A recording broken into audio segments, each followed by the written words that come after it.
Creepiest tenants I've ever come across. This should be a good, interesting little series. Start off with part one. Actually, you know what? We call it episode one. This is JY's TV.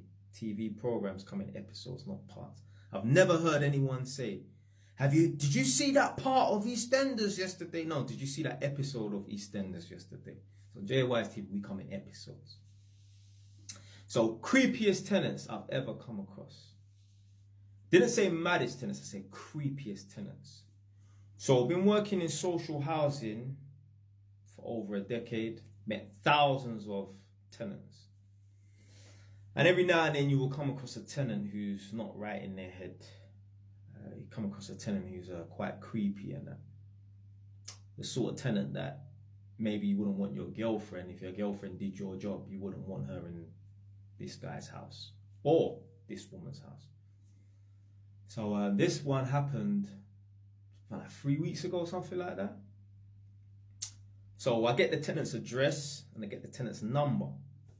We used to get the tenant's names. So when you see someone's name, you can gauge pretty much what ethnicity they're going to be sometimes.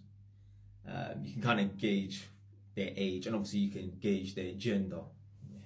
I know we live in a society where people are saying they're this and that, but you understand what I'm trying to say. So anyway, got this address, got the tenant's number, phoned up the tenant just to let them know I'm coming. Regardless of whether or not they answer their phone, I still turn up anyway. So I phoned up this tenant, no answer, but still went down there. And the tenant lives in a flat block on the first floor. So I've got a key fob, so I let myself in through the security door, gone upstairs, knocked the door. So this guy's come to the door and I said, yo, I'm the electrician, got a test to do here, whatever. He's like, yeah, I vaguely remember something about it, but yeah, now's not really a good time. But I'm like, look, my friend, you might get a fine. They start issuing out fines and that when the tenants can't make the tests and that. Like they get like 3 strikes and then they get like a fine and that. So I just convinced him to let me come and do it. I was like, look, let me just come and do it, man. Take an hour, in and out. You won't need to think about this again. Boom. So he's like, all right, then cool. So I said to him, before I start doing the test, I need you to go around and unplug everything. So this guy, you could tell right from the rip, he was not right in his head. He weren't old, like 26, 28, I don't know. You could tell he wasn't right in his head by the way the house was. Now there's people that live dirty, there's people that don't live clean and that, but just the way the house was, you just knew this youth was not right in his head. And he says that, he told me that he does coding. So right then and there, you know he's a bit of a madman. Yeah? Now, in the living room, there's like 4 hard drives and 3 monitors. One of them madman there, yeah. So he starts unplugging everything. And yeah, I've gone in the kitchen. Kitchen is looking nuts. Yeah, I wouldn't let rats drink from there. Yeah, and the man's talking about, do you want to drink and that. Anyway, boom. So me and him are standing up in the hallway. I'm working on the fuse board. And I was just asking him stuff like, you born and bred this area. I always ask the tenants, where are you from originally and that? Because a lot of people move about. I've met people up here and they're from fucking Edmonton and that, mad. So, yeah, I can't remember where he was from. Somewhere in the Midlands and that, but he's lived in this area pretty much his whole life and that. So he said to me, he has a few issues and that. Like, he's got schizophrenia. That's what he said. So when he said schizophrenia to me, I didn't really care. Like some people, yeah, if they tell you, like there's some people, if they're told by a tenant they got schizophrenia, they'll be like, they're not going to react to it like that. But in their head, they're going to think, But I didn't really care. I was just thinking to myself, okay, well, there's 2 mad people in this flat now. There's one that's diagnosed and there's one that's undiagnosed. And we got 2 maniacs under one roof, innit? So boom. So I left the flat, went to go and get some smoke alarms and carbon monoxide alarms and that, because if they're out of date, I have to change them. So I've gone, come back now, done the work. And just before I left, I said to him, right, make sure you plug back in all your stuff. I want to make sure that your fridge comes back on. And I want to check that your TV and all of your monitors and your hard drives come back on. Now, when I first went into the flat, all of the monitors and the hard drives were on and they were just running normally. He's unplugged them. So at the end of the test, he's plugged them back in. And one was making some weird buzzing sound and that. I was like, for fuck's sake. Although he unplugged it, really and truly, it's not my fault. Yeah, if something like that. Just, I don't even want no questions. Oh, why is this not working and that? Yeah, so. But anyway, he must have hit it a couple times on the side and that, and then it stopped making that noise. You remember them old TVs back in the day, the Sony Trinitron? You hit it on the top.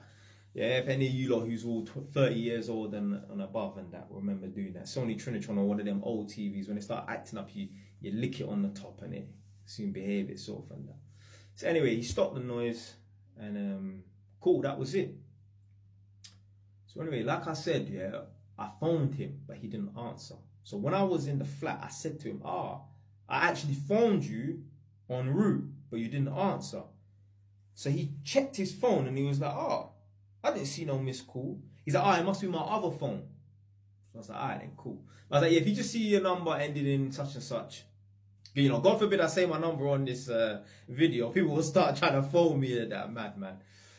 So anyway, yeah, I say if you see a number ended in such and such, then yeah, just ignore it. And he's like, yeah, cool. So anyway, so now I've left.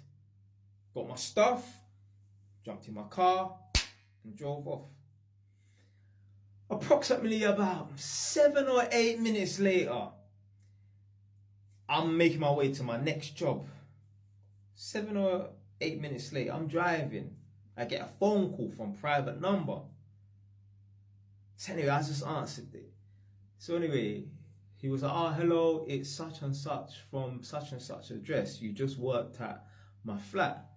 I was like, yeah, what's up? He said, my monitor's not coming back on. I said, big man, we checked, all of your monitors came back on. What do you mean? He's like, yeah, but now it's not coming back on. And I need you to come back to have a look at it. I said to him, big man, I'm not even in the area. I'm like 5 minutes away. I've driven off from that. He was like, yeah, but my monitors are not on and that, and I don't know what to do. And I was like, right, go to the fuse box and check that all the power's on and that. He said, I've already done that and everything's on. So you're gonna have to come back and that. I said, big man, if you got any issues with your electronics not working, I can't do nothing about it. You have to take that with the council and that. I said, plus I'm 5 minutes, I'm 10 minutes away. I can't come back. I'm on my way to my next job. He said to me, no, I think you should come back, you know. I said, big man, I've left the area and that. He's like, nah, you've left some stuff behind. I said, I ain't left nothing behind. He's like, yeah, you've left some tools behind. I said, I ain't left no tools behind. He's like, you left your drawer behind.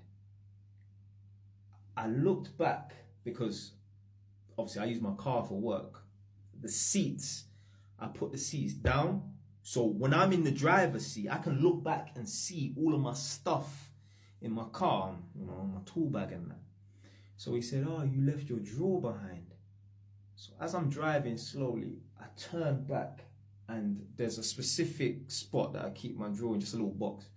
I look back and the drawer was missing. I said, fuck. So now I have to go back because I'm not going to leave my drawer behind. And the you's got schizophrenia. Yeah, don't underestimate nobody. Yeah, like certainly you lot might watch me and think, took all this and do blood. I'm only 5'9" and I'm slim, skinny. But trust me, if you look at man's record, if you ever knew man's CV, you're like, yo, how can this guy mash up so much people and that? Yeah, just being a little measly. Yeah, don't underestimate nobody. Big up man like Natty from Wood Green. If you ever see Natty, yeah, you would not think, yeah. But check man's, yeah, OJ, yeah.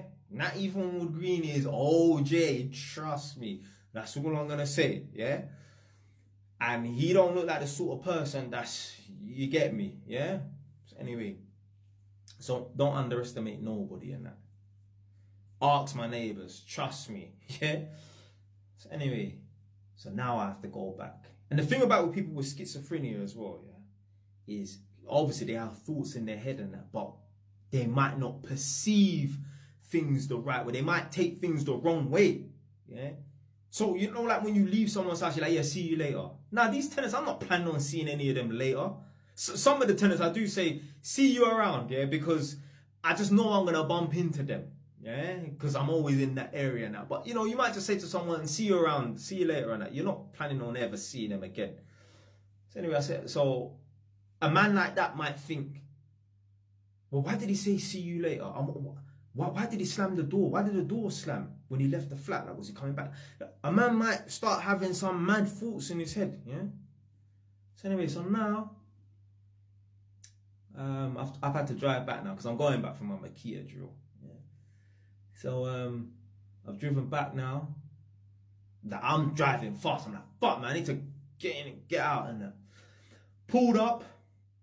I had to walk through some little park. And as I'm approaching the flat block, I know his window, yeah, because initially when I went into the flat block, I know what number I'm looking for, but I don't know the position of the flat door. But now I know that his flat is at the front. So as I'm approaching the flat block, I can see him standing by the curtains, but like peeking through the curtains. And as I got closer, and that he quickly snatched the curtains back and that. Anyway, so I've let myself in through the security door and that, and I already had my screwdriver ready, because you don't know what's gonna happen. Man's a madman, he might, yeah. Seriously, I had my screwdriver ready, you know. So anyway, I've gone up the stairs and I've knocked on the door.